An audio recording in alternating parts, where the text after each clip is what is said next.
Hello, this is Kate from dailytarotgirl.com. This is your weekly tarot reading. And for this week's reading, I'm using let's zoom out a little here, the Modern Witch Tarot by Sterle. And this reading is a little bit delayed, and I apologize. It's a little later than I normally post these readings. I've been sick for the past 10 days or so, and I actually completely lost my voice, and it really hurt to speak, so I couldn't do my usual video when I normally do it. And then I got food poisoning just as soon as I got my voice back and was kind of starting to feel a little bit better. I got food poisoning, and that kind of knocked me out for another day or two. And so yeah, I'm a little behind on this reading, and that's why. Okay, let's begin with the first card. So this card is going to represent Monday and Tuesday of the upcoming week. And I will say, if you haven't subscribed yet, you might want to subscribe, give me a like, leave me a comment. I post these videos every week. I usually upload them on a Friday or sometimes a Saturday. Okay, so let's get into the Page of Pentacles. Page of Pentacles is for the beginning of the week. So the influence of this card will be seen most obviously in kind of like Monday and Tuesday. And the Page of Pentacles is all about learning. So I see the pages as being the learners, the students of the tarot. And the suit of Pentacles is such a practical, down-to-earth, grounded suit. And so sometimes the Page of Pentacles advises taking a very hands-on, grounded, almost a physical approach to learning this week. So if there's something you're trying to learn, sometimes the best way to learn it is to actually do it, to get out there and do it, as opposed to just reading books about it or listening to other people talk about it. We can learn a lot from others, but we also learn a lot by actually doing and taking a really hands-on approach to learning. So that's what I get with this card. If there's something that you're struggling to learn or trying to learn, taking a physical hands-on approach and learning by doing might really be helpful for you. And practicing makes perfect. You're not going to learn anything overnight. And the more you practice, the more you do something, the better you're going to get. And I think that we tend to underestimate the power of repetition and practice. Oh, here's Snooky. She just jumped up.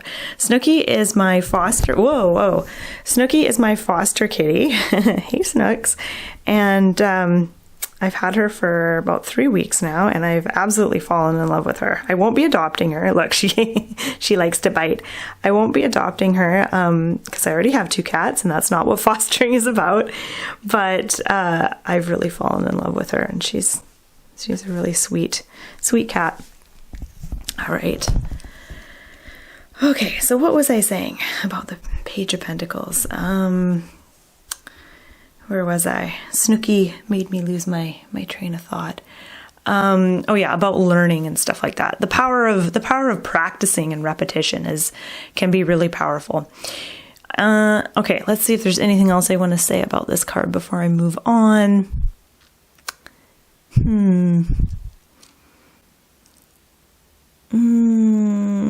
Nothing yet. I might come back to this card though. So let's look at the next card, the card for the middle of the week. So kind of like Wednesday, Thursday-ish.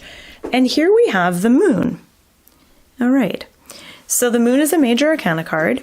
And the main difference between a major arcana card and a minor when they show up in a reading is often the major arcana cards indicate sort of a bigger, more archetypal theme or influence, whereas the minor arcana cards are, and especially with the court cards are really sort of like personalities and personality traits, and the minors tend to be, I guess, more minor in nature. It's about kind of day-to-day life and ideas and suggestions and energies that show up in your day-to-day experience, whereas the major arcana cards have this kind of archetypal, almost a spiritual kind of significance.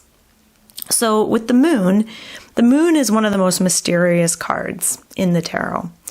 And when the moon shows up in a reading, it's telling us that we don't have the whole story. We don't yet see the big picture. We're just seeing a part of the picture, and it may even be kind of distorted. So think about, going outside, wandering through the woods at nighttime when there's maybe a full moon out. So the moonlight is casting a glow, so you can kind of see shapes and things like that.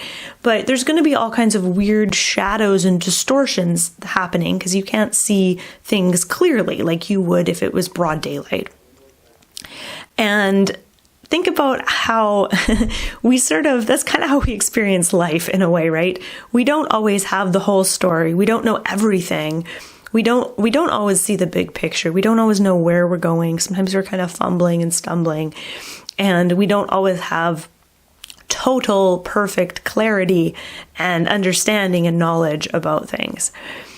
And the moon also speaks to the subconscious, or even the unconscious part of ourselves, or even the collective unconscious of which we're all a part of, and the role that plays. So there's this idea that, there's things we're aware of and there's things we're conscious of, and then there's things that we're not fully conscious of and not fully aware of, but they still affect us in a pretty big way. And often these things will come through in dreams, in the dream time. A lot of subconscious and unconscious drives and issues will bubble up to the surface during our sleep and in our dreams, and they will be shown to us through symbol. So it still won't be very clear. So whenever the moon shows up, it can be encouraging you to pay attention to your dreams, really honoring the significance of your dreams. And that actually reminds me, I had so many wild dreams last night, and I didn't write any of them down, and I probably should. They're really cool.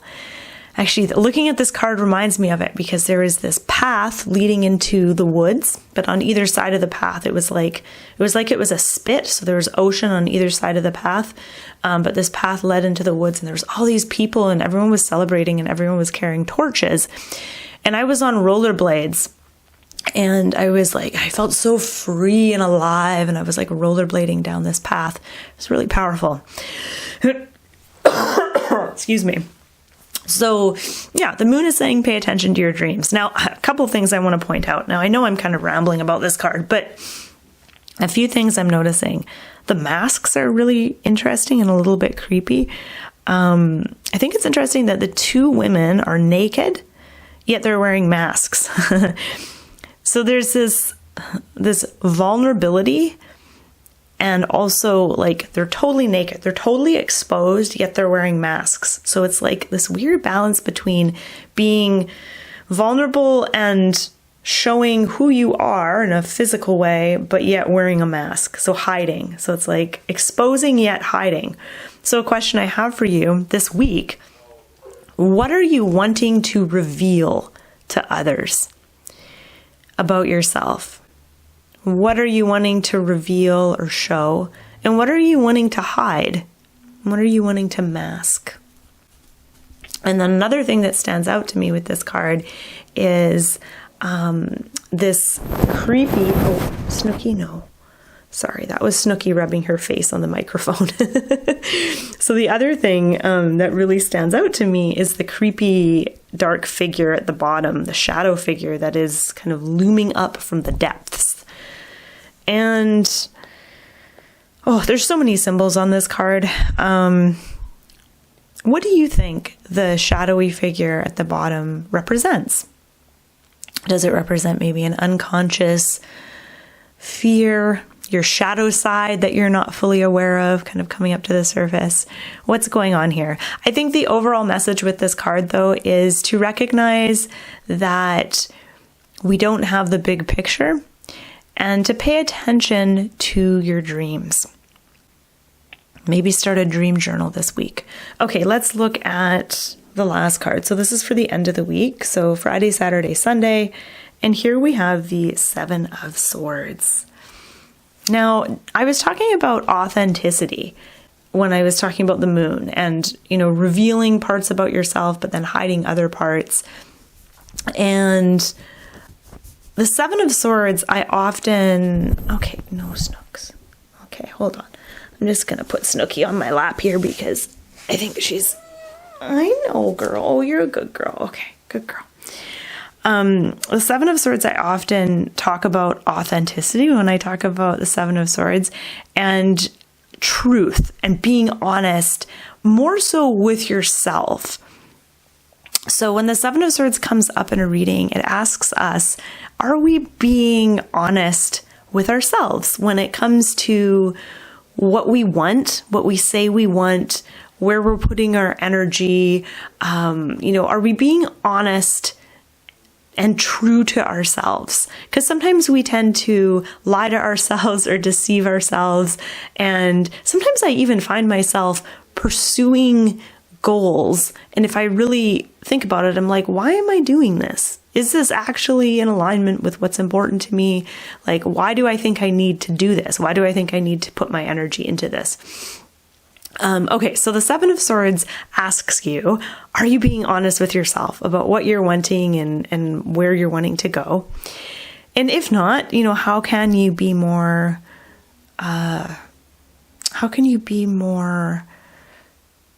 authentic isn't the word I'm looking for. How can you be more open with yourself, more transparent? A few things I notice about the Seven of Swords is the woman in this card seems like she's sneaking away from something. She's kind of looking over her shoulder. She's sneaking off and she's kind of looking back to make sure no one sees her or wondering if someone's following her. So a question that this brings up is there something that you're wanting to sneak away from or avoid? Could be a person, situation. Is there, the other question would be, is there something you're trying to sneak away from or avoid? Or another way to look at this is there something or some place where you feel like you don't really belong? Because that's another theme I get with the Seven of Swords, is this sense of belonging. And I think that when we really feel like we belong somewhere, the need to be inauthentic or the need to not be honest with ourselves tends to kind of disintegrate. It's not something we tend to struggle with when we feel like we really belong. So the question I get with the Seven of Swords is belonging something that you're struggling with now? And it could be that you feel like you belong when it comes to friends and family, but maybe you don't really feel like you belong at work or vice versa or whatever. Those are just a few questions to contemplate this week. Okay. I've been talking for a while now, but I want to look at all the cards together before we start to really wrap up the reading. All right. And feel free to look at these cards as well along with me and notice, what jumps out at you. What is standing out at you? Is there any particular card that tends to speak the most loudly to you? And by all means, feel free to share in the comment section. If you have a different interpretation than I gave or something you want to share, feel free to do that in the comment section. Okay.